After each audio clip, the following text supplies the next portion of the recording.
Bablu voice کے معزز سامعین گرام کو محبت و برا سلام۔ معزز سامعین گرام، ابو جان کے ساتھ اسپتال جانا ہوا جہاں پر ابو کا معائنہ ایک نوجوان لیڈی ڈاکٹر نے کیا جو خوبصورت ہونے کے ساتھ ساتھ بہت زیادہ با اخلاق بھی تھی۔ تمام مریضوں سے بہت اچھے طریقے سے پیش آ رہی تھی اور مکمل تفصیل سے ابو کا معائنہ کر رہی تھی۔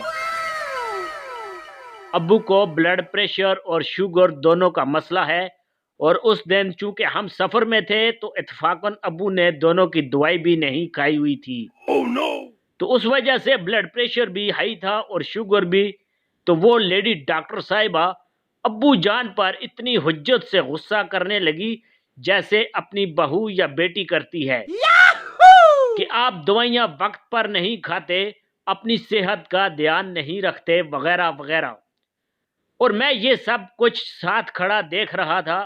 اسی دوران کسی نرس نے اس لیڈی ڈاکٹر کو پکارا، ڈاکٹر سدرا ذرا اس مریض کی رپورٹ تو چیک کریں۔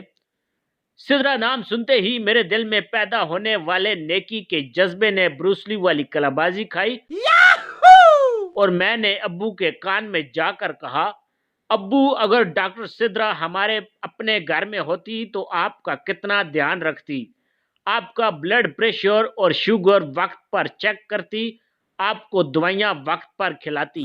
یہ بڑی اچھی بات کہی آپ۔ ابو نے یہ سب سن کر کہا، بیٹا تمہاری بات تو ٹھیک ہے لیکن اب میری شادی کی عمر نہیں ہے اور تمہاری اماں بھی تو نہیں مانے گی۔ ببلو وائس کے مزید مزیدار قصے کہانیاں حاصل کرنے کے لیے ہمارے چینل کو سبسکرائب کر کے ساتھ موجود گھنٹی کے بٹن کو لازمی دبائیں۔ اس طرح آپ ہماری ہر آنے والی ویڈیو سے باخبر رہیں گے۔ Thanks for watching. اللہ حافظ۔